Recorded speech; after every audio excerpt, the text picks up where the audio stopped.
Hey, everybody. Welcome back once again to the Retro Wrestling Review USWA podcast. I'm Gene Jackson, coming to you, as always, from the Retro Wrestling Archive here in Gadsden, Alabama, with producer Smokey behind the scenes. And before we get started, we got to bring in my co-host.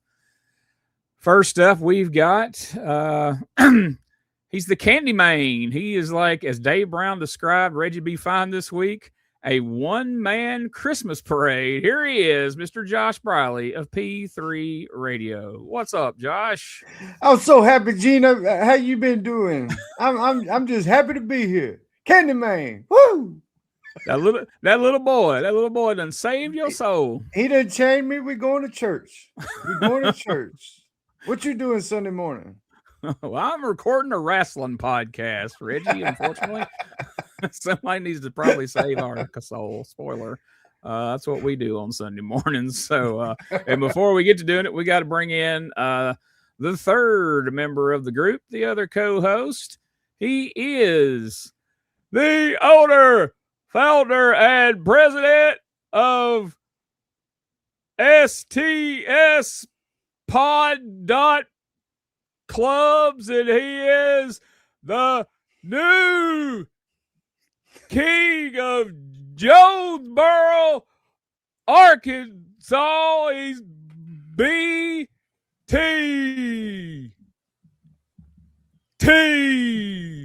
In there. Thank you. What's Gene. up, BT? I appreciate that. Gene, I get heat by myself, but Gene just tries to. He just putting more coals on it. More coals. I don't want you to be lonely. Somebody can have heat with you, because I know I've got heat by now. Boy, these last couple of shows have been doozies. Wait till I get that crown. So there you go. My best friend Gene and my favorite host of P3 Radio, Josh. I hope y'all are doing good. I'm getting Buck over here. Smokey's he found out what I didn't do last week. So make sure Jolly Royal Furniture, 122 South Main Street in Memphis, or Spaghetti Warehouse, 40 West Hoeing Avenue in Memphis, Tennessee. Also, that $1 off a t-shirt if you get that Airport Toyota ad in the commercial appeal.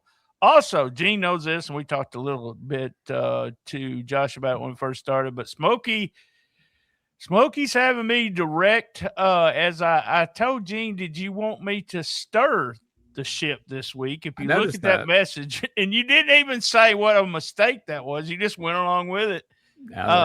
This may not go well at all. He's already misspelled the word steer. I don't know. Hey, can I ask you one question before you make this announcement? All right. Is that Main Street MAIN or MANE? Since this is MANE, it's okay. Maine. It's in Memphis. So. Maine. What was you think? I just wanted people to put the right address in their GPS. Proceed. Yeah. So I can't believe this is happening, but I've been doing podcasts for with 2007, so almost 20 years. But Smokey, since he's not going to be here next week either, and Gene's not going to be here next week, he wanted me to audition. So I'm auditioning today to be the host of USWA podcast. See, there we go. I just screwed it up. Smokey's back there making notes. He's like, Mark 1. He done got me for Mark 1. That's what Richard Lee called it this week, though. Yeah. He told me, Smokey said, this is exactly what he said. You got to bring your own damn producer next week, because he's on the road. You're supposed to drop him off at another cat cafe. So, Man, he's so demanding. But, guys, are you ready? We're going to we got two shows. This week and next week. And it looks like this is 12.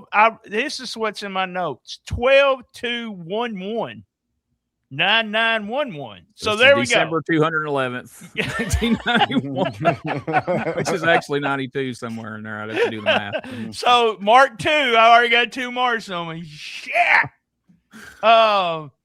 The first thing we're going to watch is me and Gene were talking about this when we first cut. This is it. This is the turn.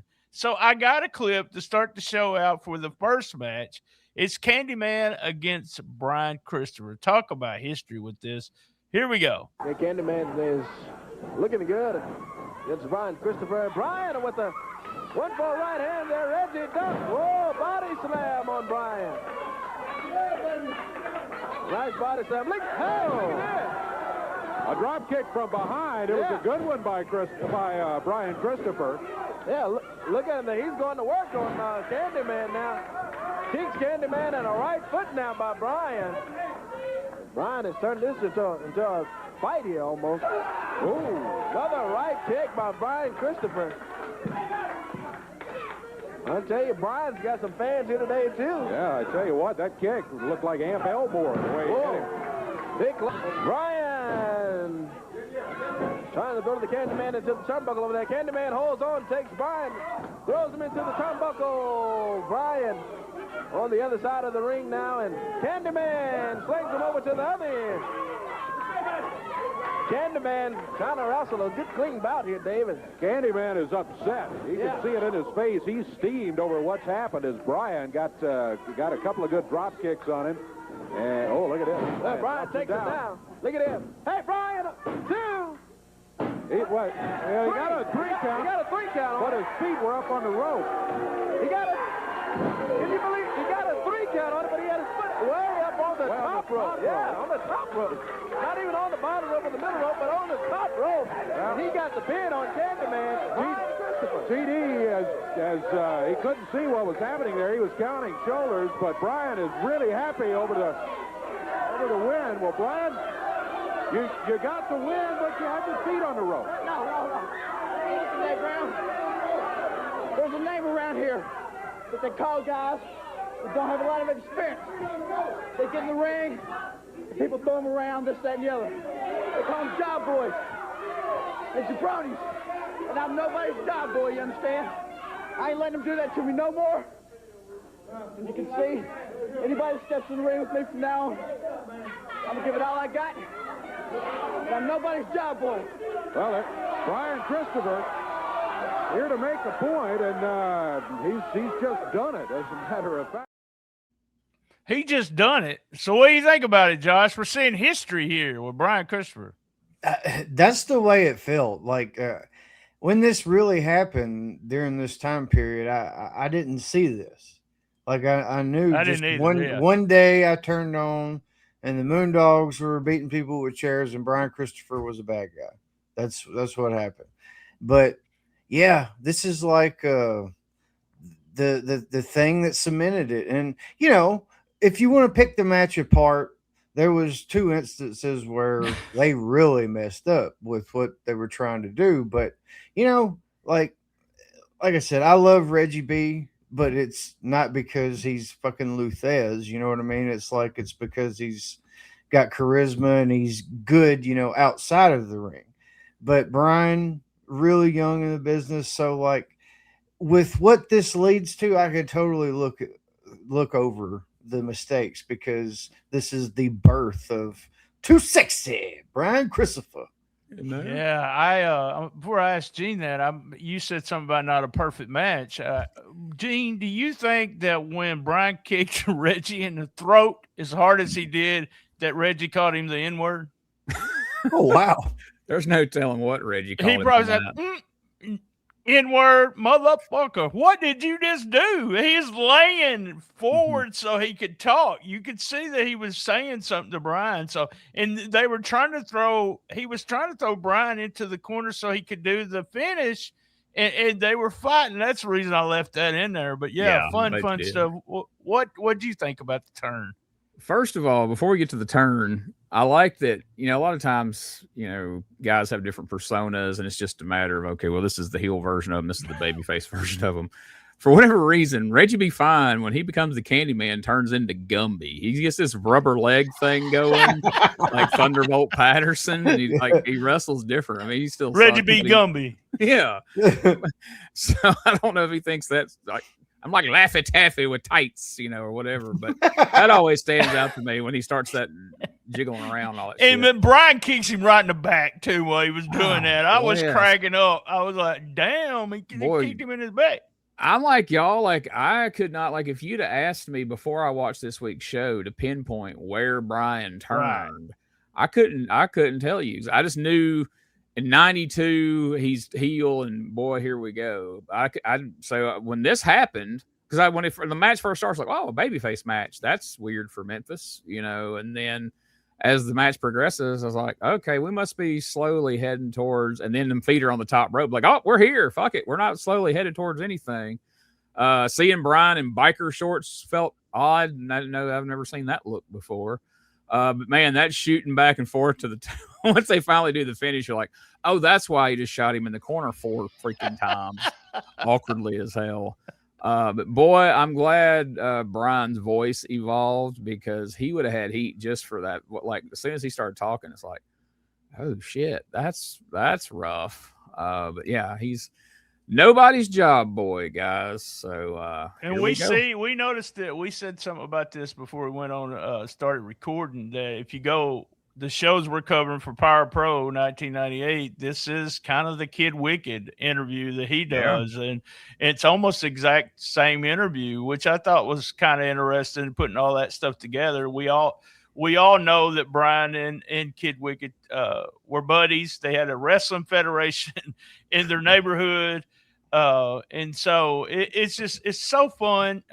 And with Brian, you told me this last week, I believe it was, you said, man, it gets good in 92 because Brian Christopher really blah, blah, blah. And all I know, Brian Christopher is being a heel during that time. I don't remember what happened.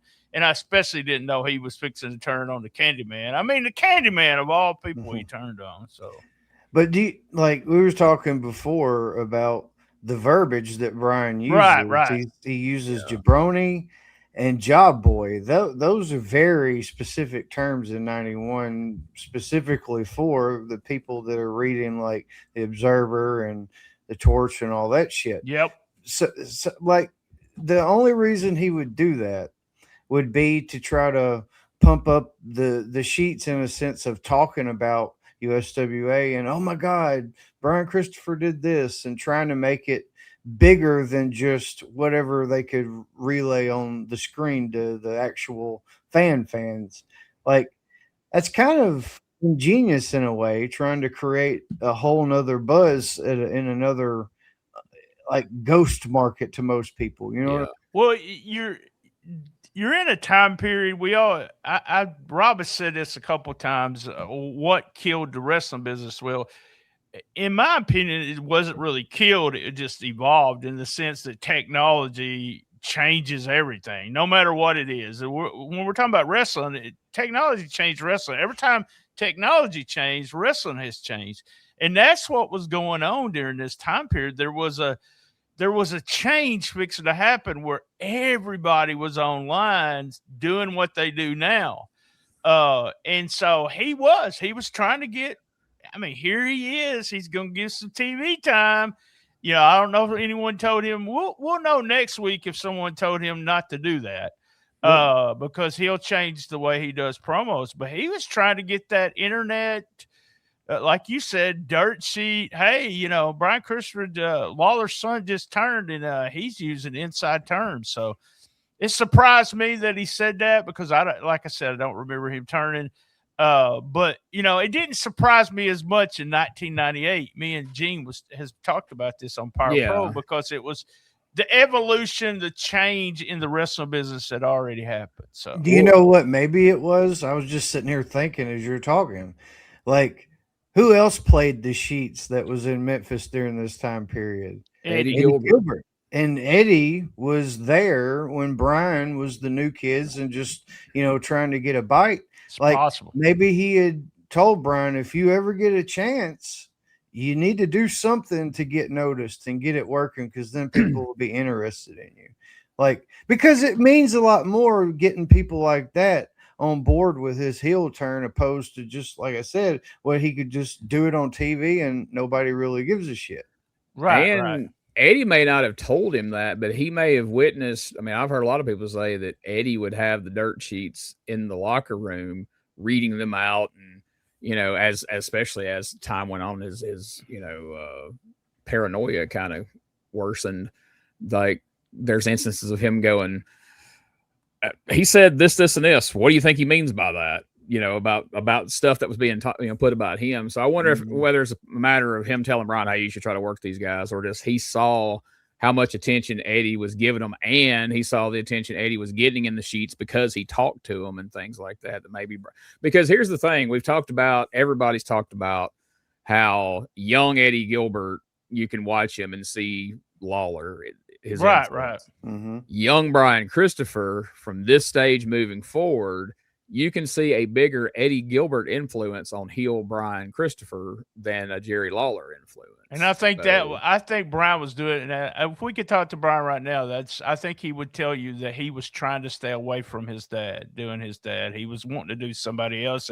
And Eddie was probably the closest to where we'll watch the evolution. I mentioned the evolution of Brian Christopher. And it's a mirror. There's a mirror there. You just put Eddie Gilbert up there and doing some of the stuff that he did. I don't think he did the king speech, did he? I want to be the new king or anything. But no, he stayed away from that aspect. And that's the thing about 92. Like, don't get me wrong when I say that, like, I'm not saying everything Brian did in 92 was great. Like, I feel like 93 may have been better, but 92, you see him feeling his way through. He's trying new things, and you see him putting together what the Too Sexy Brian Christopher character is going to be as he kind of throws some things at the wall, and you'll see some things that he'll use briefly and move away from it. And just and he said it,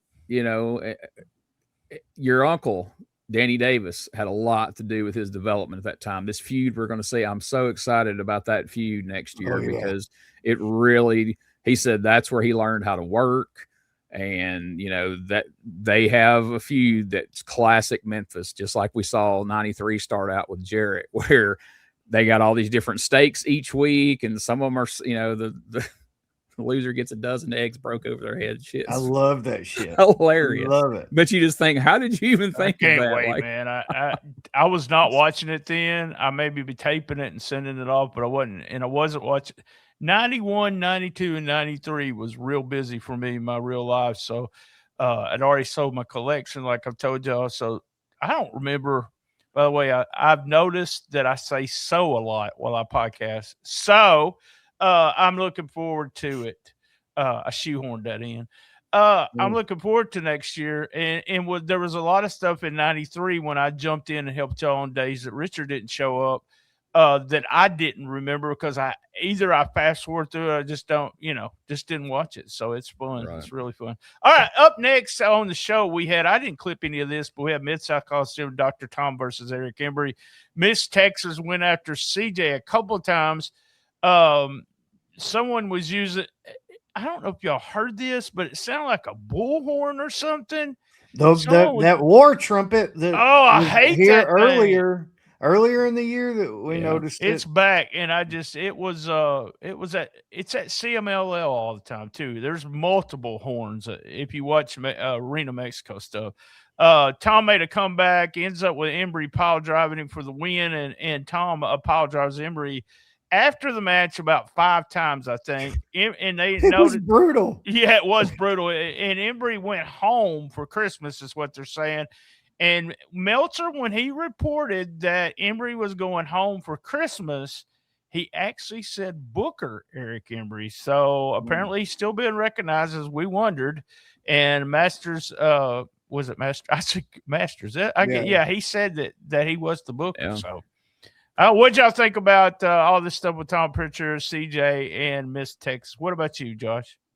Like I said, it was absolutely brutal there at the end. I mean, like, whenever he was going for number 3 pile driver, I was like, oh my God, they're really trying to do something here. And yeah, after number 5, what a fucking send off. But I noticed, we don't know where CJ came from. I mean, like, for all we know, she really did run a boutique. Seems like she did. A boutique. A boutique. But like, she was really active. Like in the clips, really like grabbing Tom and interfering, and her and Miss Texas get to fighting, and then they'd stop, and then they had a lot of interactions. And she was busy, for what it was worth. Extremely annoying, but I thought it was pretty cool, and I was thinking though, I mean, like, because we talked about the sincerity of the feud and how it kind of wasn't translating, like. I'm thinking after, I mean, like, it was cool, 5 pile driver thing, but like, what more are we going to do? Like, because already, you know, it's just like, I'm only half very into it. heelish too. To me, that's the way I felt. I was like, I feel sorry for Embry. I'm not supposed to feel sorry for him, but I felt sorry for him. But you know, he got the 5 piledrivers so he could go to Christmas. What do you think, Gene?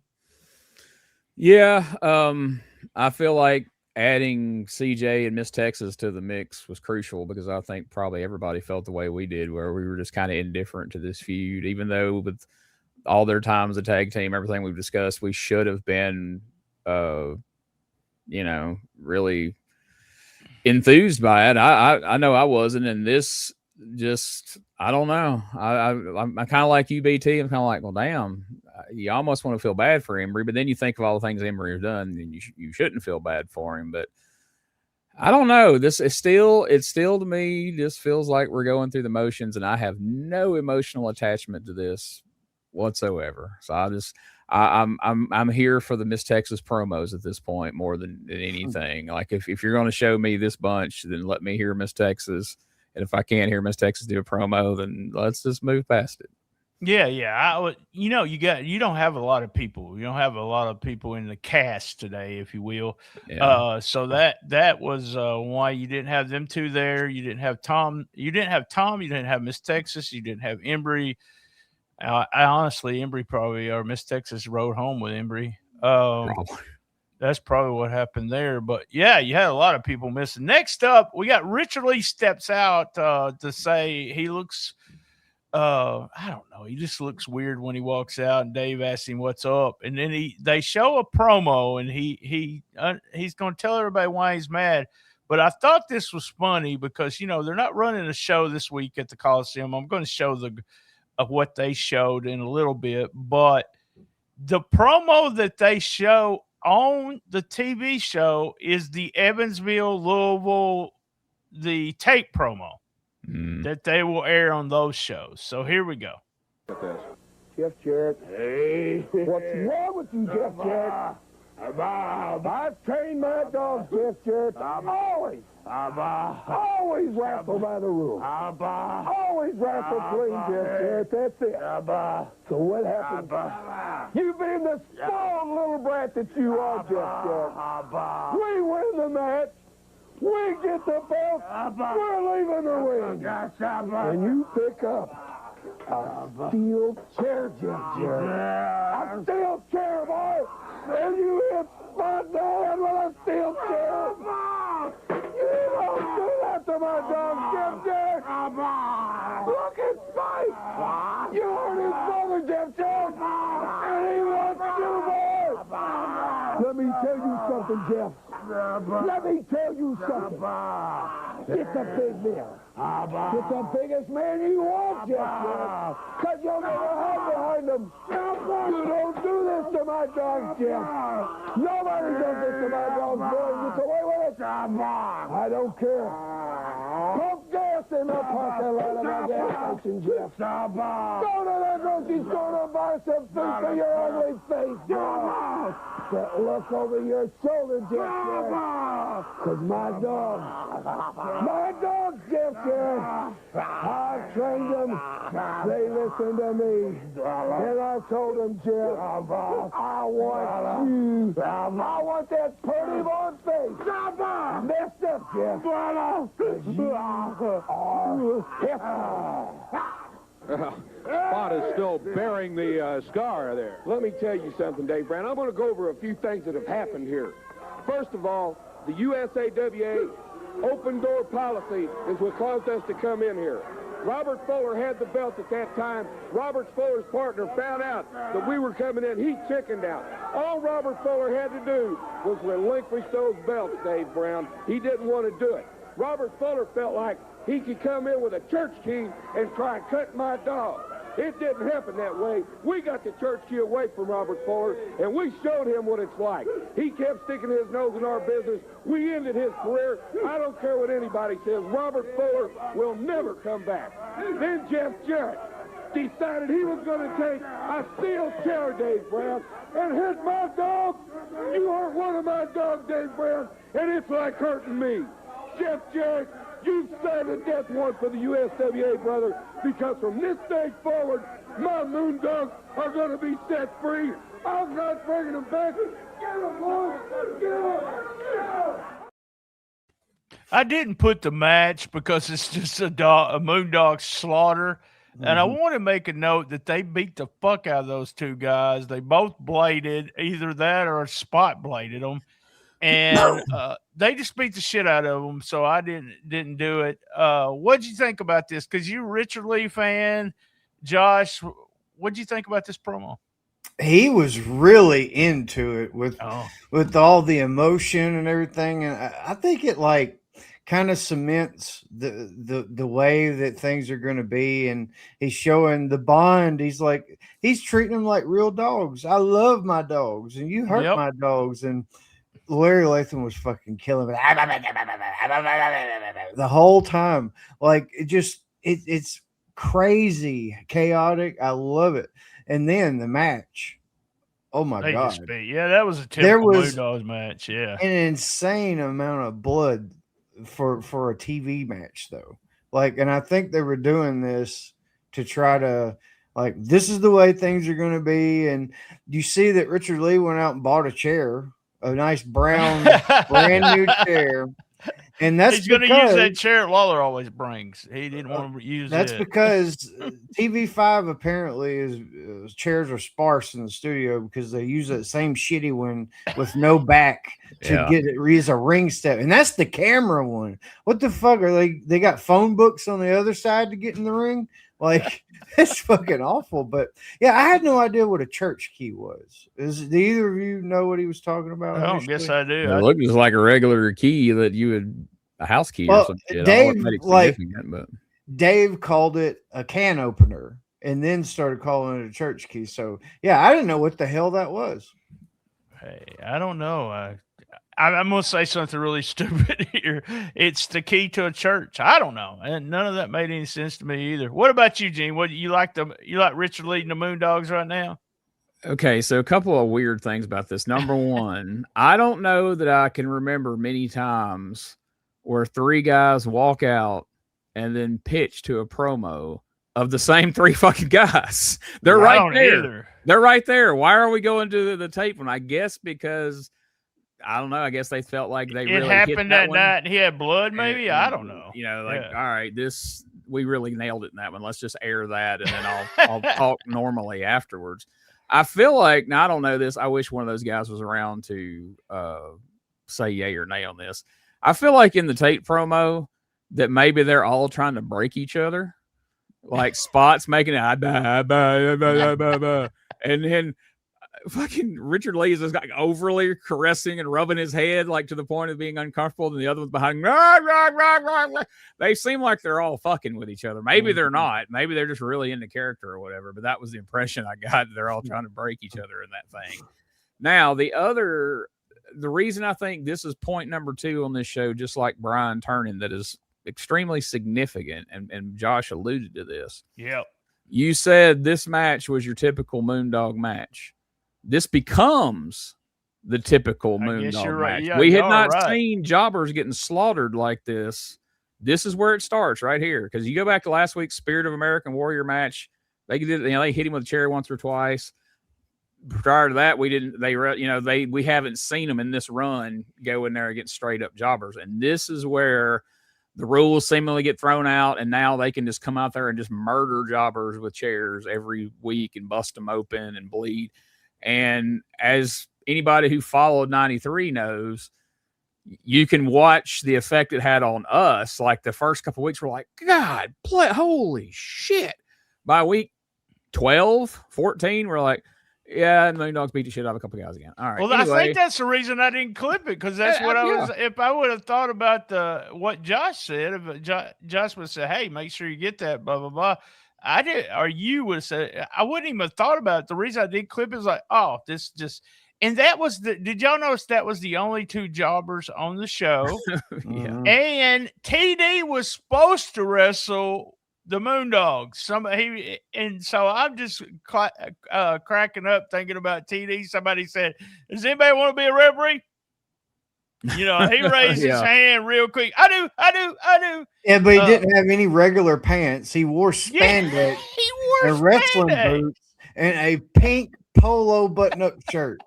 Well, he came to wrestle with that. And probably some khakis. So he should have just wore that. That looked horrible. Did we have weather this week or something? Because there's nobody here. It's Christmas. Christmas is coming up. So I think everybody went home for Christmas. Eric Embry was the only one that needed 5 pile drivers to do it, I guess. But I think everybody has. It was funny if you watch that. I didn't notice it the first time around, but after seeing it and then rewatching, and even in the clips, you can see TD like saying shit to Reggie, and I think maybe it has something to do with, like you say, when Brian, kicked him, and right. Like you see TD's like, God damn, killing you, Reggie. I can feel like he's agging Reggie on in that situation. He may have just been checking on him to see if he's okay. But he probably checking on him. What the hell just happened, buddy? Woo.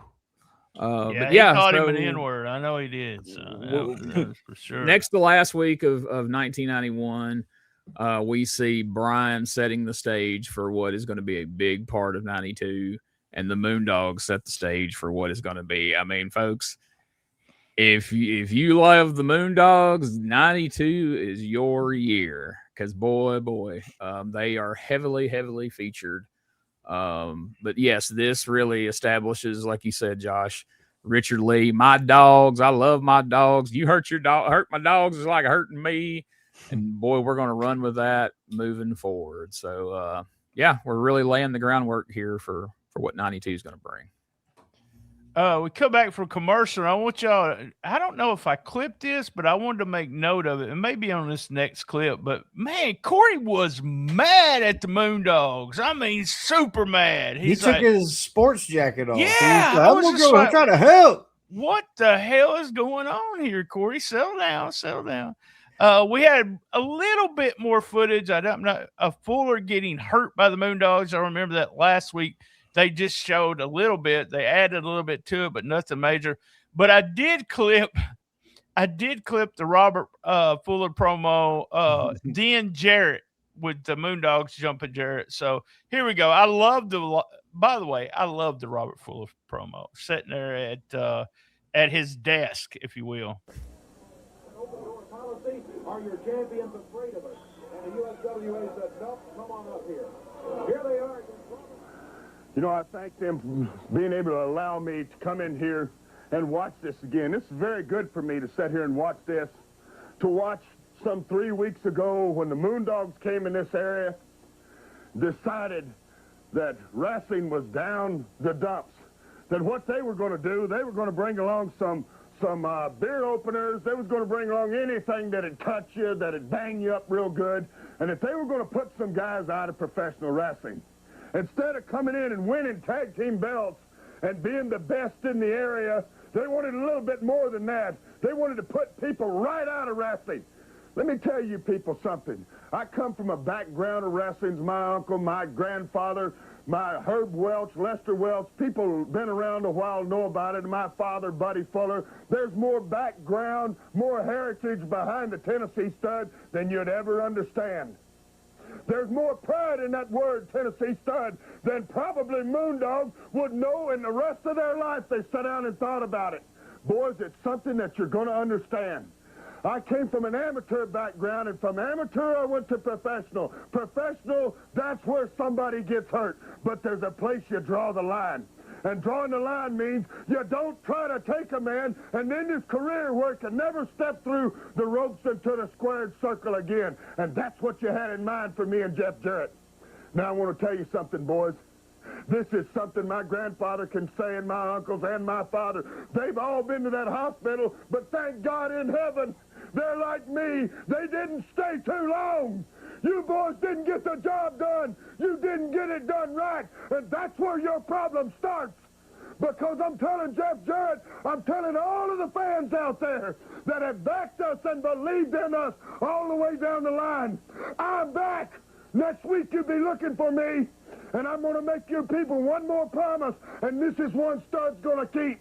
There's no low-down, dirtier dog that ever lived in this earth than the Tennessee Stud. And when I get there next week, there's a Moondog and their managers that's going to know why. What may be the best tag team ever put together, the USWA, is back together. Here's the other half right here.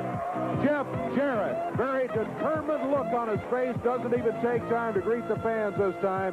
You can tell he's a man with a mission. Jeff, very important, your partner is back. That's exactly right, Dave. You know, I just talked to Robert earlier this morning, and we talked a lot about a whole lot of things. But the first thing he wanted to talk about is the Moondogs. And Moondogs, you come out here and you show that piece of tape, well, yeah, I split your head wide open with a steel chair. And you think that makes me feel a little bit satisfied inside. Well, it does just a little bit. But Moondogs, I'm not going to be finished with you. I'm not going to be done with you, because I got two things I'm going to get. Number one, when Robert gets back next week, is those tag belts. And number two, you two guys are going to be in the hospital just where Robert was. And yeah, Hey. Look out, Jeff. Watch it. Well, we could hear the whistle, and we knew Richard Lee had the Moondogs out here. Him out here. What are you doing? He's out here for an interview. Brown, Jeff Jarrett didn't learn his lesson very well. Robert Fuller evidently didn't learn his lesson very well. I'm fixing to show him the right way to get his attention. Why don't you get the Moondogs out of here? That's what you can do for us. I tell you the way to get attention. The way to get attention is this is not the proper way. You're going to get plenty of attention, all right. Boy, let's get some help out here for Jeff. It's 2 against 1, 3 against 1 if you count Richard Lee. Thing over here. Yeah, I don't know if it's... I don't know how much it'll help us, but... Oh, what's this? They got a rope in there.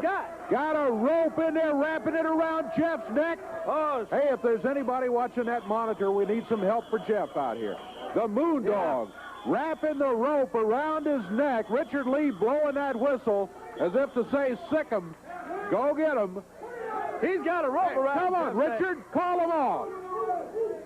Richard, call him off and get him out of here. Told you, Dave, I'm going to end the super team. This is the end of the super team, Dave Brown, right here. Oh, boy, this is we need some help here. Oh, that's not enough help. Man.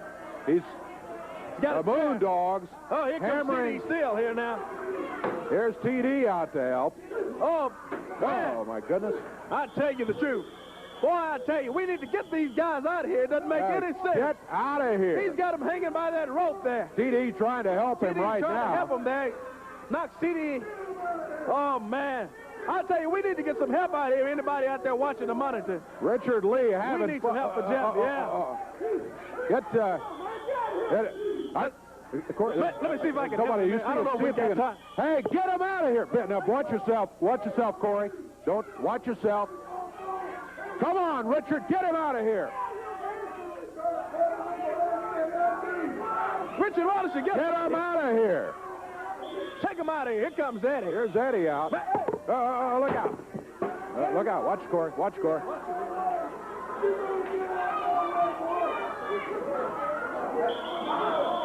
This is ridiculous what's going on with these Moondogs here. Richard Lee now finally sends them back. Yeah, we got plenty of help right there. Corey, yeah, see what you can do. Let's go to break right here. Get him on the blue.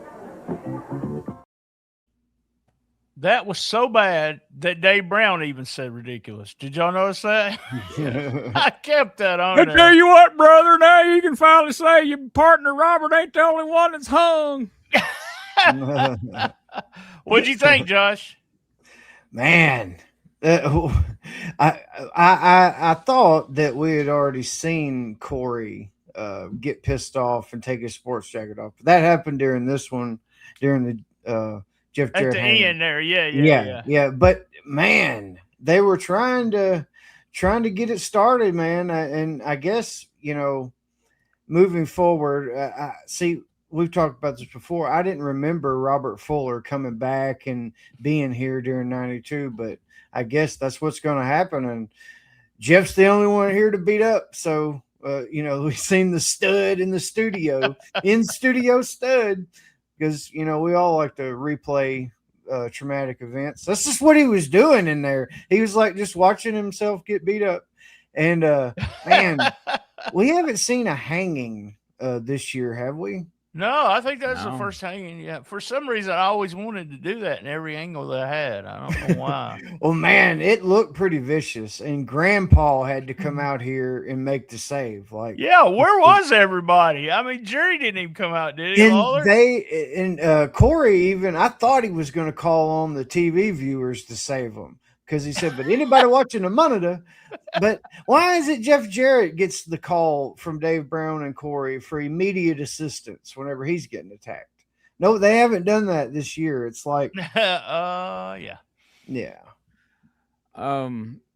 Okay, something I keep forgetting to mention after every one of these clips is I got motion sickness watching this show because there's something screwy with the footage. Yeah. Where the background moves. like pulsates. Hey, I was watching the other day. I was like, am I sleep deprived or is that background moving? And Am I finally, high as I think I am? it's Look. fucking weird. Is that like an old format that they recorded it in that tried to get it a certain I guess know. so. I don't know. rating It's or weird. whatever?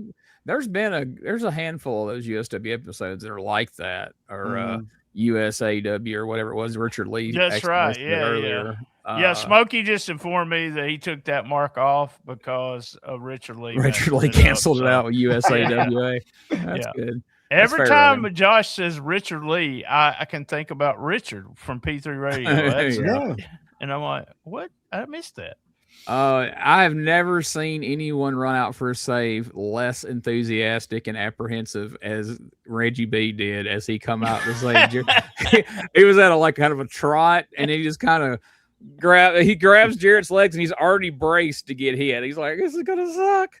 And Spot really didn't get a good shot in on him. He kind of half. I'm not going to save another second generation wrestler. And then I you ain't gonna see do that. TD Steele comes running from the side. You don't see TD's, but boy, you hear his crack. He said, "Damn, I was a referee. I wanted to get out of this Felt whole bad gimmick." for Reggie and didn't hit him very hard because they knew he'd probably bitch about it for the rest of his life. But TD took one for the team there. But dude, I can't believe this early in his run, and I didn't really remember him doing this until the way later days. But like Corey seemingly trying to get himself over. I don't remember that either at all. Taking the coat off, and Dave's like, "All right, watch it, Corey. Watch it, Corey." I feel like probably in the break, Dave's like, "Hey, we can't do that. Don't act like you're fixing to bow up." And because I mean, in '91, I would have thought for a moment there, Corey Maclin's going to be Jeff's partner next time. Is that what we're building toward?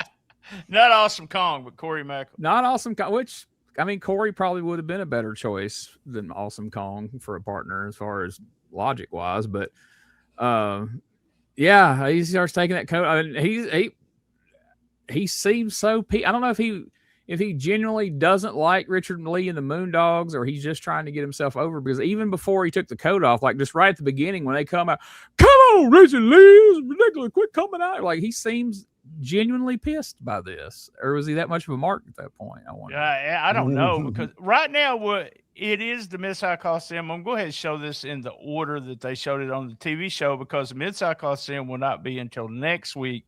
But when they come back, this is the comments from Corey, and you can tell he seems like he is legit pissed at the Moondog. Well, Jeff is okay for the moment anyway. Bunch of mean guys. We went over there trying to help them, and they came over here with a chair running all after us and everything. And I know, and it's ridiculous. Well, it is absolutely ridiculous. And the Moondogs are almost uncontrollable. Richard Lee is the only one that can kind of hold a leash on him. He doesn't have any sense with him. He comes out here blowing that whistle and sticking them on people. Gets a rope, throws Jeff over the top rope. As the old saying goes, he's not part of the solution, he's part of the problem. And Richard Lee out here. Well, Jeff and Robert back together again. You heard what Robert Fuller had to say. And Jeff and Robert are going to be facing those Moondogs coming up. Special announcement about Coliseum action. Holiday season, of course, with Christmas coming up this week and New Year's the next week. There will not be wrestling Monday night at the Coliseum. Instead, there is going to be wrestling at the Coliseum 1 week from tonight. 1 week from tonight, on Saturday, December 28th. Yeah. It'll be after Christmas and before the New Year's celebrating begins. Thought it'd be a good night, and it's a Saturday night, which maybe will allow even some more folks who can't make it during the week can be there on Saturday night, 1 week from tonight, December 28th at the Mid-South Coliseum. Look at that, a mixed tag team match coming up. Yeah, that's going to be real interesting. And like you said, that's going to give a chance for a lot of people that can't make it through the week to be there, and it's going to be a full card today. Eric Embry is injured. You saw why a little bit earlier. Yeah, 5 of them, pile drivers Prichard put on him. Tom Prichard will be there with Miss Texas in his corner, and Tony Falk, Eric's driver Tony Falk, steps in to take up for Eric Embry with CJ in his corner. That's just one of the matches. Another one of the matches that's been signed, and the winner of this one is going to get a world title match. Of course, the original unified title holder, Jerry the King Lawler, he's the one that unified the belt in that match in Chicago, and he is the former champion who is going to be going against the Sandman. The Sandman came in here and nailed him from behind with a surfboard a couple of weeks ago. Well, the King will be going against the Sandman, and whoever wins the match will be going against the world champion for the belt. And then the World Tag Team titles will be on the line. I look forward to this. Boy, I tell you what, I look forward to this. This is a match that I think everybody is going to want to be there to see, because you've got the team back together. I've talked about it before, and I'm firmly convinced that this may be the best tag team ever put together in the USWA. Now, I remember there have been a lot of classic tag teams. As a matter of fact, I can think of Tommy Gilbert and Eddie Marlin when they were at the peak of their career. Great tag team. Jeff Jarrett and Tojo Yamamoto, Jerry Jarrett and Tojo Yamamoto, a great team. But, you know, it's one of those things, can you compare the basketball teams from the 50s with a basketball team of the 90s? Yeah. No, you probably can't do it. Athletes have changed. Well, I think that's the situation now, and I think probably the finest team ever put together in Jeff Jarrett and Robert Fuller will be back together a week from tonight. I look forward.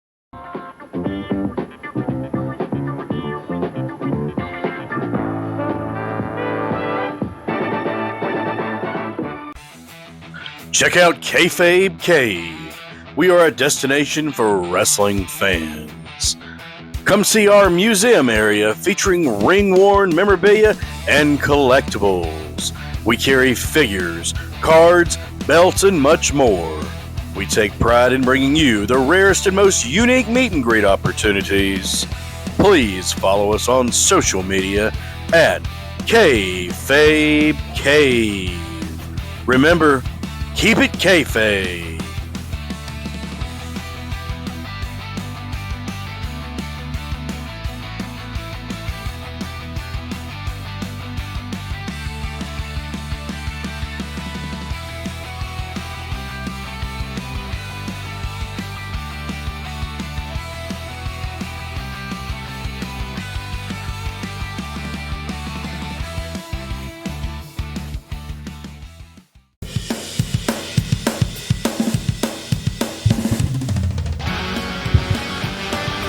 Tired of the same boring wrestling podcast? Need something with attitude, chaos, and maybe just a little cussing?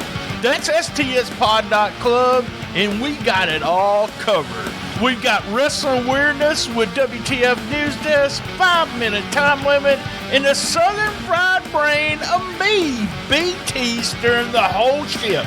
We also have rolling into Memphis every week about the current Memphis wrestling. Interviews, hot takes, and wrestling outrageousness so wild it might get you banned in 12 states. That's right, it's SDSpod.club, or search all podcast catchers for Shooting the Shiznit, where wrestling podcasts grow chest hair. Not sure what that meant. Love my mama.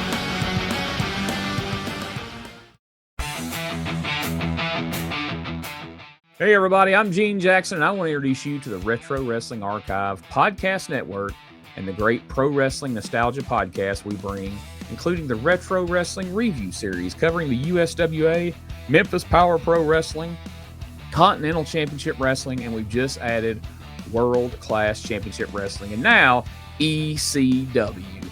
Plus great interview shows like Beyond Wrestling with Rob Held, where the stories go beyond the ring. Then there's Dangerous Conversations with the legendary Dangerous Doug Gilbert and Tommy Wildfire Rich.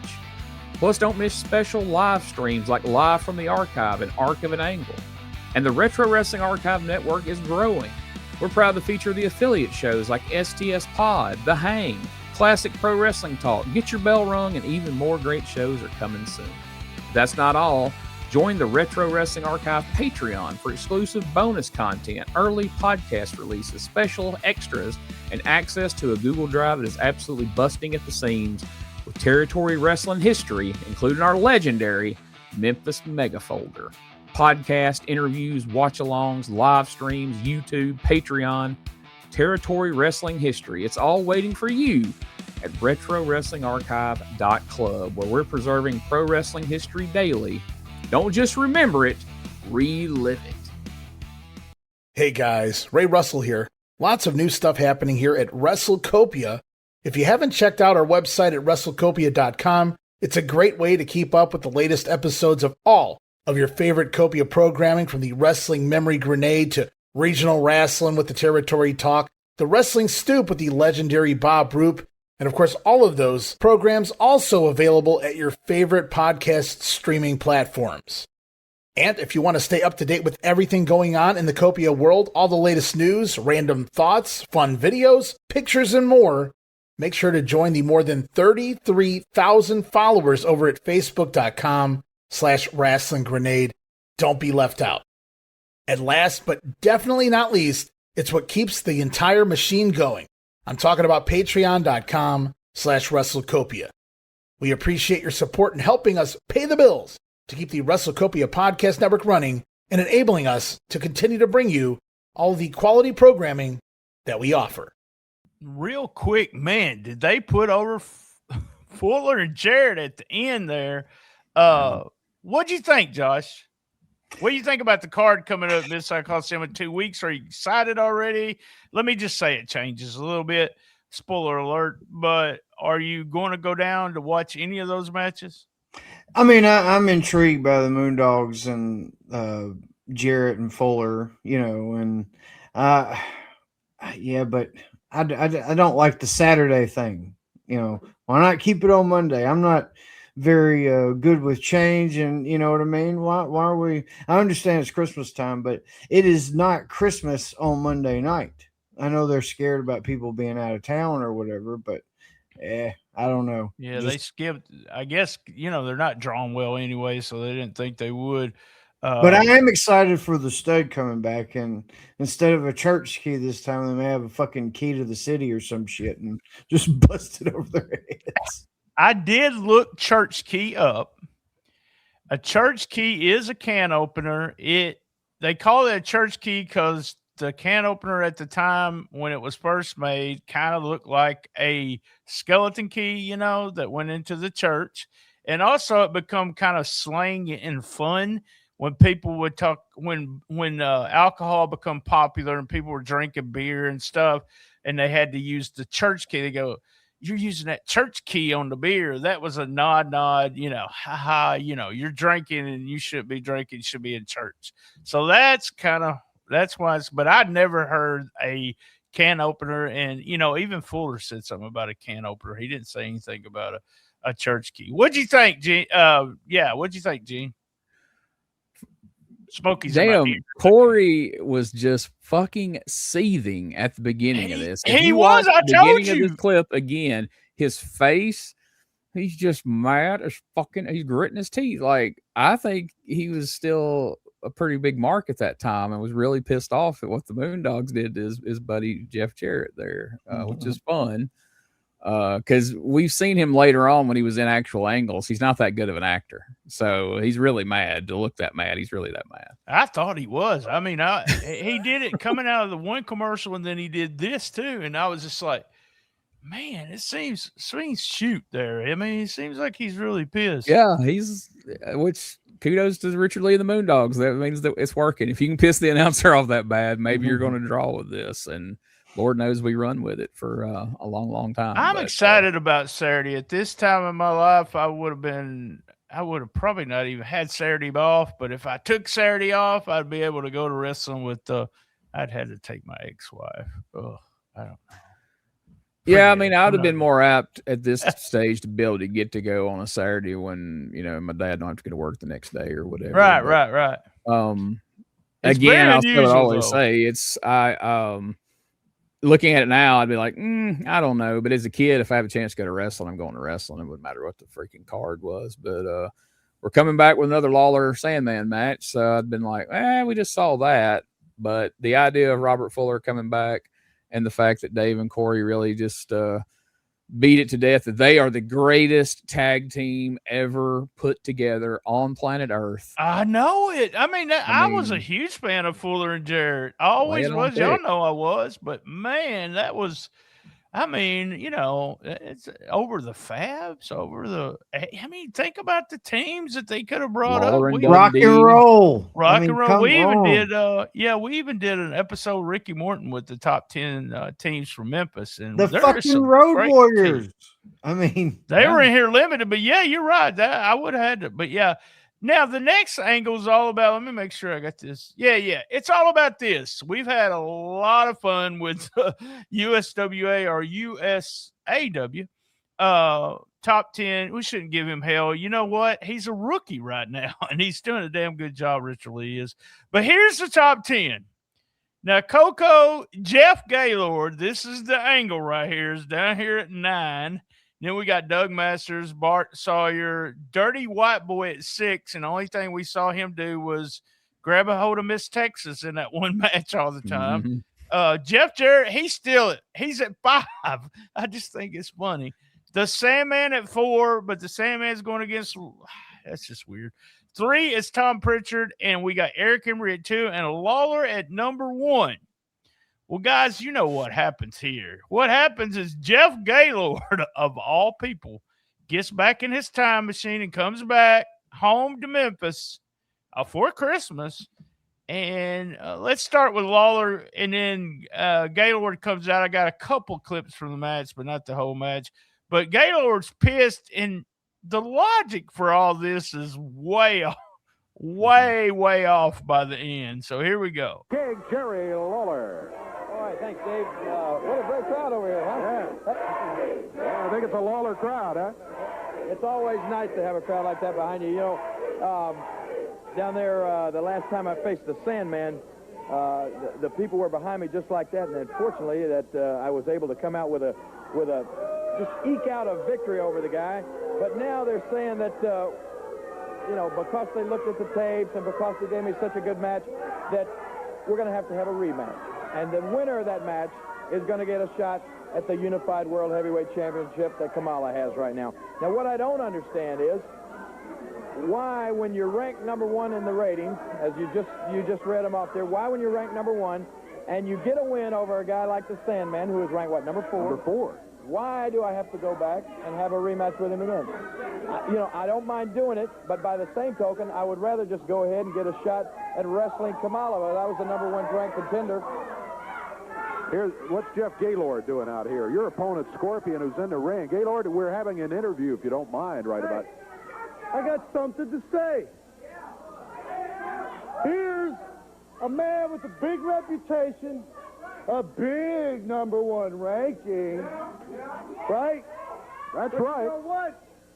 He's got a big mouth. I am the number 1 man in this land. You understand? You're number 9 on the ranking. You're number 9 on the list. Hey, wrestling guys like the Scorpion get you number 1 ranking. If you want to wrestle somebody, Lawler, you know, that reminds me.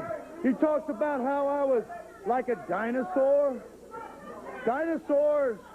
That's right, I'm big and strong like the dinosaur. Let me show you how big and strong I am. Take a look. Now, Mr. Big Shot. Well, let me just say this. What you forgot in that comparison, Jeff Gaylord, was the fact that when I compared you with the dinosaurs, yeah, I said you were big, and I said you were strong, and that's true about the dinosaurs. They were big, and they were strong, biggest thing that ever roamed the earth. But the problem, Jeff, was they had a little bitty pea brain. Do you remember that? And that's why they're not around anymore. They're extinct. Do you understand that? That's right. They're extinct. But I'm here right now, brother. And if you want to test your number 1 ranking, hey, why don't you take a look? Get out of here right now. Hey, you don't get a number 1 ranking ranking wrestling somebody 999. I don't know who put me number 9, brother, but I'm number 1. And why don't you get out here right now and prove it? Are you afraid? Are you afraid of the Missouri Tiger? Yeah. Why don't you step up here and put your ranking on the line and show these people Mr. Big reputation, Mr. Big number 1 ranking. Because I don't have to show you anything, Gaylord. Right I don't have to prove anything to you. Hey, you look at the rankings. I'm ranked number 1. You're ranked number 9. You need to start with number 8, 7, 6, 5, 4, 3, 2 before you get to me, pal. Listen, whoever did those rankings must have been brain damaged, Mr. number 1 ranking. Because I'm the number 1 man. Why don't you have a junior prove it? Jeff, we've got a match booked here. That's right. The match is booked. I ain't got nothing to prove by beating you. Hey, you got nothing to prove. He was ranked 999. Why don't you fight somebody on the top 10 list? And I want to prove that I'm the number 1 man. And you people know who's number 1. Now, the Scorpion is back, and that's the match that's booked. You against the Scorpion, King. Why don't you step up? You're afraid, Jerry the King Lawler. But you're afraid you're going to lose that ranking. The only way you keep it is wrestling pansies like the Scorpion. Jerry? Lawler said book it. Scorpion is going to leave. Scorpion is going to leave and be replaced by Jeff Gaylord. We're going to have 2 top 10 ranked contenders going against each other in this match, it looks like. Number 9, Jeff Gaylord. Number 1 on the middle rope now. Coming down. Oh, he missed. Oh, boy, Gaylord moved out of the way, and Lawler. Where's he going? Gaylord's walking out of here. He's going out of here. Walking back toward the dressing room. Hey, look at that. No. He's got a chair. Look out, King. Oh, he knocked Lawler down. Gaylord had that folding metal chair over behind some curtains. He obviously brought it part of the way to the ring when he came out here. Hey, he's trying to set him up for a pile driver on that chair. Hey, look out. Gaylord. Oh, man. Boy, I tell you, he pile drived him on that chair. The King is in trouble. Yeah, that's it. That's right, TD. Yeah, TD says ring it. The bell has sounded. Yeah. Why are we ringing the bell? Did he disqualify him for the chair in there, I hope? Yeah, I guess he got disqualified there, Gaylord. Bringing that chair in here. Yeah, that's it. The hand raised of the King. Boy, well, that's a good job by T.D. Steele. Again, congratulations to him for a good job of refereeing as he disqualifies Jeff Gaylord. Gaylord had hidden that chair and brought it in here. Let's take a break. We'll be back with more after this.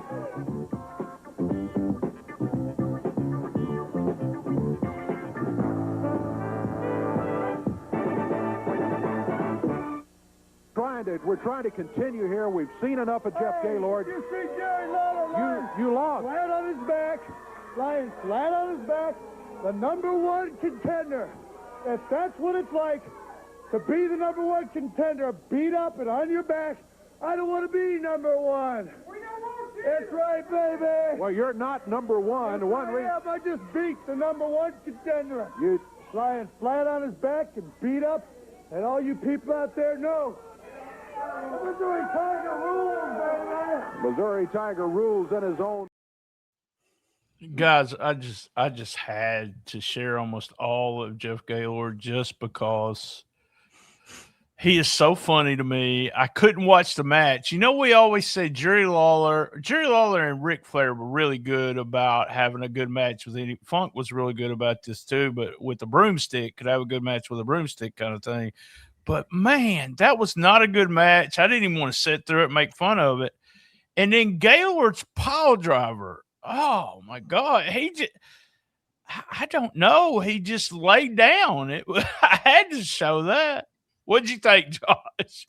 I thought it was tremendous. Oh, yes. I did. The whole thing, Jeff Gale, the way he was egging him on, and like, it was just great because, like we said, Jeff, I'm not watching it in under the lens of he is a masterful pro. It's just so just fucking crazy, and like Jeff is committed to that deal. Like some people would be like, well, why is some people laughing and this and that, but he like never breaks out of I'm number one, I'm the best. I love that because he's almost like just goofy in the sense. I don't know. It just translates. Not almost.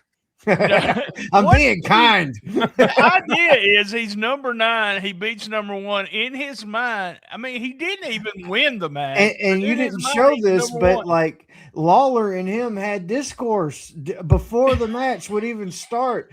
TD still had to go. So is this a ranked match or what? Is this a ranked match or what? I thought it was a Scorpion.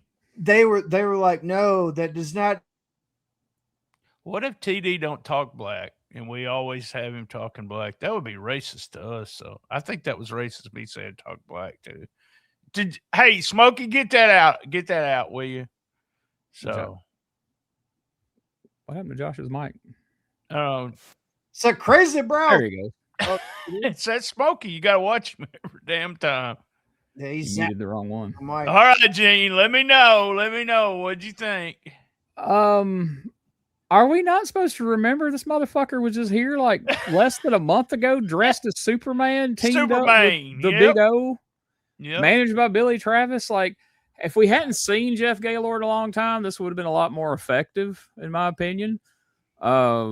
But and again, I keep harping on this. This is the kind of asshole I am, and they would hate me for this if if I'd have been like Meltzer of the day and had a newsletter to put. Or you would have been on the booking committee or something back there. You would have changed everything. Yeah, I would have continued to beat this drum of all right.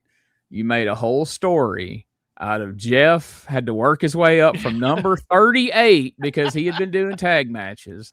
Meanwhile, he's moved up the rankings of singles ranking quicker since he went back to tag teams. Jeff Gaylord has not been here in 4 to 6 weeks. Now he shows back up just at number 9 for no reason at all, ahead of people who were here. I mean, in my mind, Candyman should be ahead of Gaylord. He's had singles matches. He may not have won any of them. Brian Christopher got a win on TV today. Does that not put him ahead of Jeff Gaylord? Yeah. So that logic right there is flawed anyway. And then what Josh pointed out, like, it's like a joke that Jeff Gaylord's not in on. Like, you think, oh man, this dude's so entertaining because he's just completely committed to this bit of he's the best. But no, he believes that shit. No, he believes it, y'all. Like, yeah. Everything he's saying out there, he truly believes it. And one of the things I struggle with on this show and all these podcasts we do is like when I get through watching something like that, I go, okay, was I entertained by that? Yes. Okay, was I entertained in the proper way? And what's the more important thing to drive home? All right, I was entertained because Jeff Gaylord is a fucking goof, and it was funny. All right.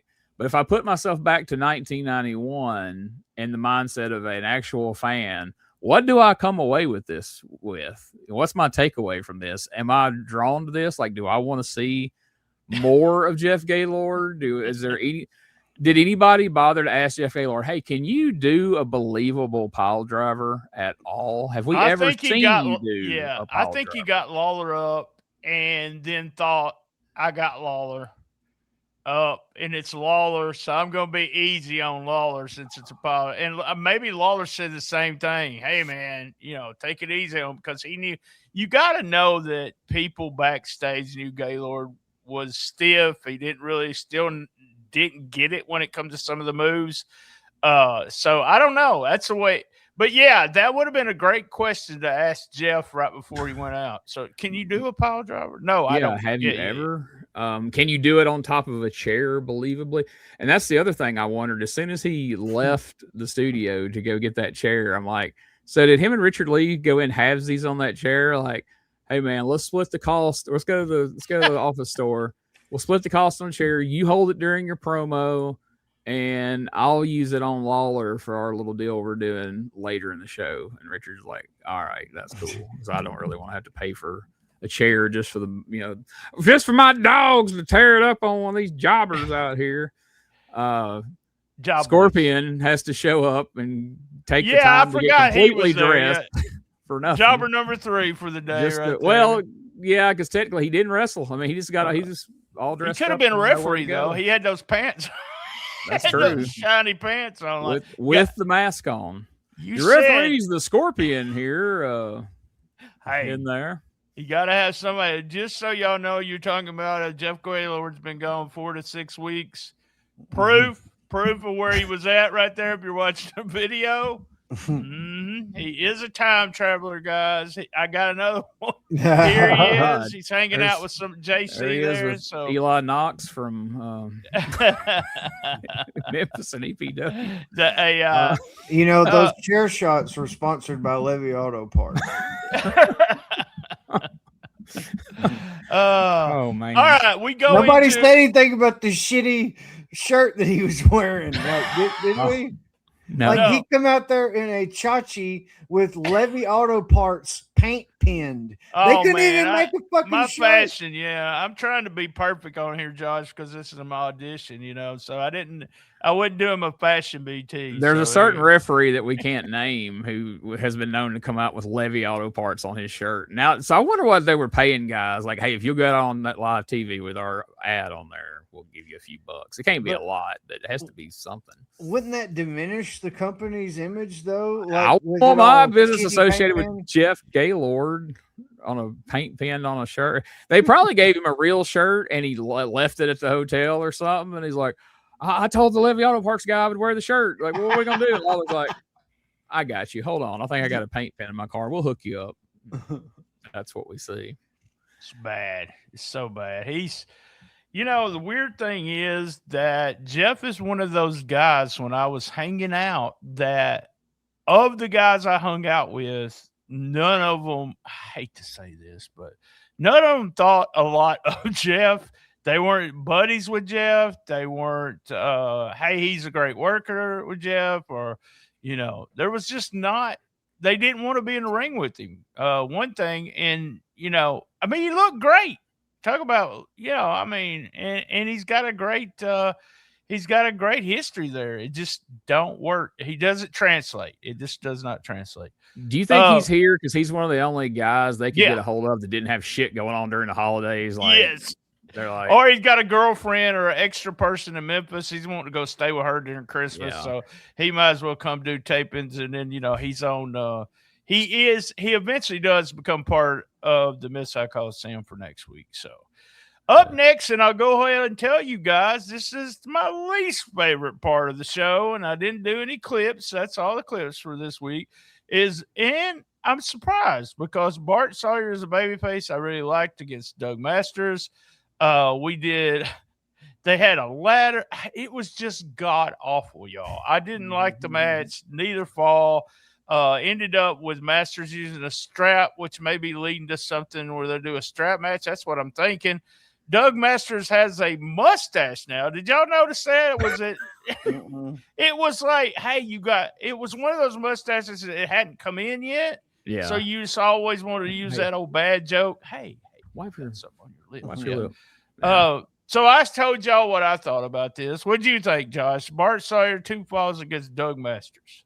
I thought it might get crazy there at the beginning when, he had the belt and he grabbed the ladder and stuff. I thought it was weird that just for whatever reason, somehow Doug Masters knew TD still had pants with a belt on up under the spandex. Because just weirdly, like he was trying to molest him or something. He just out of nowhere. It's not even in like a heated moment or anything. He just out of nowhere grabs at TD Steele's crotch and starts fiddling with it. And you see TD even going there like, all right, that's not the belt. And then he helps him. Hey, that's belt. Not the belt. Yeah. And that's what I told the guy across the street. When I was pulls out a damn brown dress pant belt. And starts whipping the shit out of khakis. That yellow-headed punk. He called him a yellow-headed punk again. And he just whips the shit out of him. and then they have an actual wrestling match the next fall. But I don't know. It's just I'm not as into this as I was. I still like the Bartman.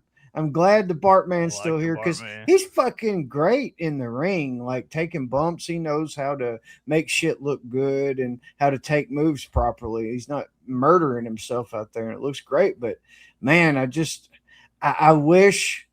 I know he's your friend, Gene, but I wish he would do something to get Doug Masters out of this son of a bitch, man. Well, I'm not gonna touch that. So I don't know this to be true, but the only thing that I can gather from that is that TD still shows up with khakis on and a ref shirt. Yep. And somebody's like, referees don't wear khakis. That looks stupid. Hold on. I think I got some black tights in my bag. Here, put these on over it. Maybe Lawler had them. I don't know. Maybe Brian had them. Maybe that's why Brian was wearing fucking biker shorts today or something. But because there's nobody planned to like, all right, well, I'm gonna put these khakis on, but I don't have black pants, so then I'm just gonna put tights on. Why would the khakis be there? Why wouldn't you just put the tights on? If you know, so he saw Doug Masters, either saw him get dressed or whatever, but he knew the belt was under there and had to tell him beforehand, hey, at one point I'm gonna take your belt off. Because if I'm TD, I'm like, aren't people going to wonder how you know I've got a belt on under these pants? And it's that classic wrestling, like, oh, fans ain't going to notice that. They don't think about that kind of shit. Despite the fact that I interviewed the guy, I'm not a fan of Doug Masters. He hasn't grown on me at all. And unlike y'all or Josh, at least, Bartman doesn't do a goddamn thing for me either. So as soon as they're like, it's going to be Doug Masters versus Balt Sawyer, I'm like, oh god damn it! Where's Jeff? Get Gaylord back out here again. Fucking please! Damn. First Handsome Jimmy and now the Bartman. I don't know what to think of you, Jimmy. Which one's the hotter take, Handsome Jimmy or Bartman? Oh, dude, I was gonna quit the show over Handsome Jimmy. That was bullshit. Absolute bullshit. That is blasphemy. I do. I'm with Josh here. Y'all, I talked about the Bartman from day one when they came down from Portland, and I really liked that gimmick, and I really liked him in Portland. But I kind of feel sorry for these two guys because they couldn't go home for Christmas because they didn't have any money, and it's all the way in Portland from Memphis, and they're just like, man, we're just stuck here. What are we going to do, kind of thing. But I can't get excited. I wish he would have went, as we said last week, just full steam ahead with the gimmick. And he probably didn't have the money to get new tights. Who the hell knows? But some blue jean shorts, and we went through the whole deal. That he would have been so much more over. I would have liked, if anyone is listening to this, and I know it's probably not going to happen, but if you have any knowledge of what was at the gimmicks table at the time when Bart was in here and he was a babyface, I'm kind of interested to see. I do know if Danny Davis was running the fucking gimmicks table, he would have had a ton of shit. Probably he'd been selling Butterfingers and anything Bart Simpson ever talked about. I think he's the one that should have been part of that. All right, I guess it's that time. So what was your favorite, Josh? What was your favorite part of the show? I mean, I love the Brian Christopher turn, but like if I'm just watching it as it happens, it doesn't seem as significant as it will end up being. Yeah. You know what I mean? Just presenting it, it's like he's at, if you're in the know back then, you're like, he's saying those words on TV. That's wild. But, for me, it's the chaos with the Moondogs and Richard Lee with the declaration of violence. Like that's, like you said, Gene, this is when it starts. The craziness, the jobbers, the enhancement guys, they were just fucking bleeding everywhere. It was weird for a TV match, the amount of blood that they were getting, but they're trying to set the tone. They brought the good chair in, started whooping that ass with the good chair. And it was absolutely wild, and I cannot wait for the violence that is to come. What about you, Gene? Okay, so this is like one of those totally focusing on the wrong things. But, favorite thing. Corey's reaction to all the Moondog stuff is my favorite part of this show. I can see that. I mean really, it was. hilarious. I had to clip it. Yeah, it was awesome. He was so mad, Gene. He was so mad. Yeah, thank you for keeping that in, because that made the show for me. And there's, like I say, there's two other things that are far more significant in the history of USWA than that. But I mean, if you just ask me, hey, what's your favorite part? That's it. I will harken back to the December 21st, 91 episode of USWA in the future for a variety of reasons, but that one being my favorite. I think it's fun in these two seasons that we've done is we've seen, that's why we're doing it, because of the history, but we've seen things happen like the debut of PG-13, the debut of Richard Lee, the debut of Miss Texas. I mean, just fun things that we just always consider part of the Memphis wrestling history. This, with Brian turning, it's a big deal, like Josh said, in the history, not that day. Because we think maybe Brian just was upset. He'll come back next week. He'll be all right next week. But this also has, I mean, a show that was kind of like a throwaway show. It's the end of the year. They could care less. Also has Richard Lee starting something that'll last for a long time when it comes to the Moondogs. This is the new way that the Moondogs do things. I would love to talk to Deuce Mason and Don Kelly and ask them how they were talked into blading on TV for the Moondogs, and they didn't get paid. Oh. So you bled like crazy. My favorite thing is the Moondog match, and like Josh said, I kind of go with Brian was more important, but maybe not. But yeah, the stuff with Robert Fuller coming back, I'm excited about Fuller's coming back to go against the Moondogs. And I really think Dave and Corey did a fantastic job putting over, whether we believe them or not, at this time, one of the greatest tag teams of all time is coming back together again. They're finally back together again. So I really like that idea. Least favorite. What was your least favorite, Josh? Man, I got to go with, the whole Doug Masters and the Bartman thing. Two falls as well. Ooh. And while the belt shit was absolutely funny, it's just like the Jeff Gaylord thing. It's funny for all the wrong reasons. It was terrible. And just, I did like that Doug Masters totally like Shaq hiding behind a skinny tree to try to hide from somebody. He stuffed TD's belt in his tights, and the whole second fall, you could see it protruding from the ass of his tights. Like he worked the whole match with it. I think he gave it back. He gave it back to TD. Well, no, I got a point to that too. So after the second fall ends, on camera, they never moved the camera. TD goes up and snatches his belt away from Doug Masters. Maybe he didn't tell TD he was going to do that, but he probably didn't tell him he was going to put it in his tie. He was making sure his britches weren't going to fall on the ride home. Like, yeah, I was, but that's good though. That's good that even the worst of this, what you call probably a throwaway show, even the worst was entertaining. Yeah. Yeah. Got your crack ass sweat on my good belt.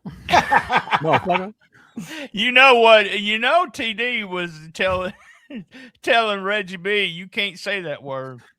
They're gonna hear you. TD probably hit that karate stance on him when they got back across the curtain. Like, how dare you? Yeah, I was gonna say this a minute ago and I got sidetracked, but like, I've never been a Bart Sawyer guy. Like, I remember him teaming up with The Rock, and I'm like, Bart Sawyer? What? And then when I first moved to Alabama, Bert's USWA Championship Wrestling was on over here, and Bart Sawyer was the host of the show, just by himself, just Bart Sawyer. Smart Bart Sawyer, that is. And I wasn't a fan of him then. I don't know. Sure, he's a fine gentleman, or was, but I don't know. I just was never a fan of him, and this run hasn't done anything to change that. And Doug Masters. I think because I was a huge Simpsons fan, which doesn't change. He probably was a huge Simpsons. Everybody was at the time, but I I don't know. I think I was just excited that he used that gimmick back then. Hey, he's using this gimmick. That's a great idea. And you can get away with, you had Beetlejuice on Portland Wrestling, and you had Bart Simpson. So you could do all kinds of weird stuff when he was in a place like Portland. By the way, I was told by a few wrestlers the reason they really like working Portland was there was good rats there. So I've heard that they had they not only did they have good rats, they had rats that had lots of money and put them in apartments and took care of them. So that was one of the things that you told the other workers. Hey, you want to go to Portland and work a little bit? Well, here you're not going to make a lot of money except for TV tapings, but you are going to get some benefits. So there we go. There's care of a territory with benefits. There you go. I don't have the results this week. As you know, we do not. We have a couple. We'll have the results for the show and the results for their work in Louisville that week, the next week. But there was a note in the Observer which may explain some of the stuff. But in most of the cities, except for Memphis, Lawler's still recognized as the champ, but Memphis is recognizing Kamala. I thought that was interesting because we still have Lawler. Those spot shows we're always having Lawler against Sandman. And I bet you when they go into, if you're not into Memphis, if you're in Louisville or Evansville and things like that, then you get him announced as still the champion. He still has the belt. I can bet you that. And I guess Kamala wasn't making the trip to Louisville and other towns because he's not that far from Memphis where he lives. So no, for example, the main event is the tag team, world tag team, and Lawler made it, but he doesn't wrestle against Kamala. So there we go. Smokey, want to bring my STS Pod Club up thing? I think you probably will. There we go. Look, he's ignored. No, there we go. What did we do this week on Patreon? It's on Gene's Patreon or my Patreon. Another episode with Steve Crawford on the CWA. We're having a really fun time with 1987. And as everyone knows, I do Power Pro on Saturday with Gene and Rob. And then it goes on my main feed audio.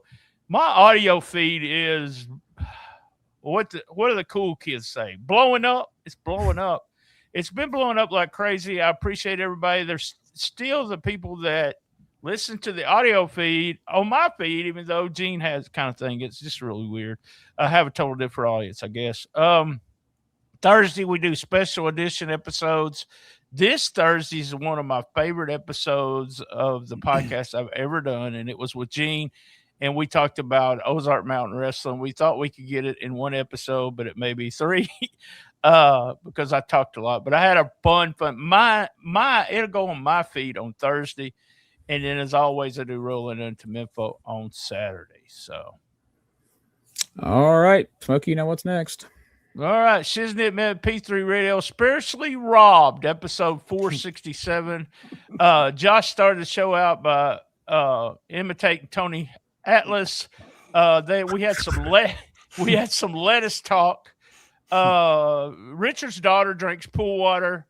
I'm just telling you. In Mexico. Father-in-law asks a lot of questions. Yeah, my mom does too. Richard's knee is getting worse. From just by not doing nothing. That's the reverse. Hey, Josh made fun of him. And Gene, if you go back, I want you to listen. Richard snaps just a bit. You can tell that pissed him off. They talk about farting and walking, which that's one of my favorite things to do. I want to know what bathrooms has Richard been in that smells like tuna fish? He said, the women's, I guess he missed it. He said something about going into a bathroom, and he's like, "Did it smell like tuna fish?" And Josh is like, no." Richard tries to annoy his wife during the whole time of vacation. That is something I'm surprised she didn't kill him. That's something I would never do. I'm sorry. They talked about Facebook TV again. her standing in front of a tree, and she kept calling it a dog. And then I'm over, I know, but My dog. They talked about Crazy Snooch being the best snooch. Now, I have one of my friends who's in a relationship now, but before he was in a relationship, he would have agreed with y'all. So he the crazier the better. I was like, why are you with her? Well, you know what she does, don't you? And I'm like, oh, okay. All right. I get it. And also there was a bear, a real bear in Jackson this week. We all saw that. There's one in Jonesboro 2 or 3 weeks ago. So you got a bunch of bear experts pop up in Jonesboro? Yeah, they did. I don't shoot it. Don't do this. Don't do that. What the? They got You all just the want the answers. picnic basket. That's all. Yeah, that's all you have to do. Yeah. It's amazing how many people's been in contact with bears whenever you see one. It's weird. They all know what's going to happen and what to do until the fucking moment happens. Yeah. Yeah. They've never seen a bear in their whole life, and they know. I love these people that get on there about bears too. Even in Alaska, they got mad because they were hunting black bears. Do you know if you didn't thin out the herd, what would actually happen? Alaska would have probably a governor that was a black bear. So there we go. I've heard you say that about. Never mind. Did you? Oh God! One of my comedy podcasts. I'll tell you off there. So there we go. All right, Smokey. You know what's next? Check out RetroWrestlingArchive.club for all the stuff we've got going on over there. They kind of took it easy last week. There was no world class episode, no Arc of an Angle, no. There's only 36 episodes last week instead of 45. There was still plenty to listen to. I put out an interview with Rock Riddle that was fun. Man, he's quite the character. This Tuesday, I've got the Ozark Mountain show that's going to be coming out on Brian's on Thursday, and all the normal stuff. We got Power Pro will come out Saturday, all that stuff.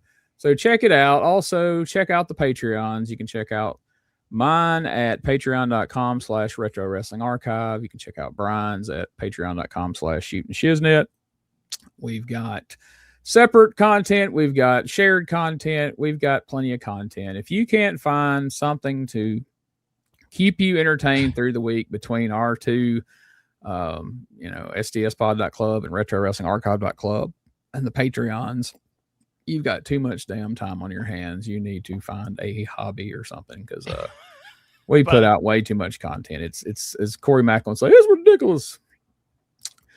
Also, check out my friends at EPWWrestlingMS.com. You can hear me doing play-by-play commentary each and every week on their YouTube show or wherever it airs in your area. It's on sports networks all across the Southeast.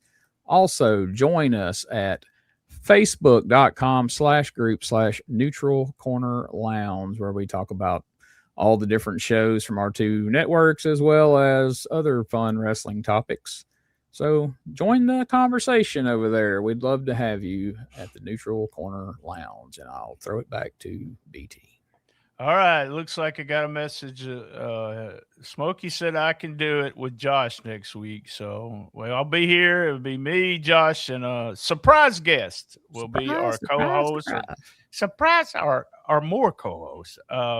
We don't know how many, Josh, but it's going to be me and you. We'll have to tag team against all these people. Oh, wow. Are y'all anything y'all want to share? At least get a 30-minute break in between them? Or I will not be here because I will be in Charlotte at the gathering. I'm excited about that. There's going to be a lot of cool people there at the gathering this year. I haven't been in several years, so I'm excited about that. And I'm sure I'll have some fun content from there. There's probably some clips of different sorts. And my buddy Tommy Rich will be there along with his cousin Johnny. So I'm hoping to catch up with them and maybe get some content with them at some point. And who knows who else. Rosie's going along for that trip. It's going to be the first time she's left the state in probably, 2 years, it feels like. So we're excited about that trip. So I appreciate you guys stepping in and stepping up and taking care of everything while I'm gone. Josh, I got a Greatly producer. appreciate it. I got an awesome producer coming in to help us since Smokey's going to the Cat Cafe during with them being gone. So Moby? I can't tell you. I can't tell you. It might be Kayfabe, Moby. kayfabe. He'll be here. Just put it that way.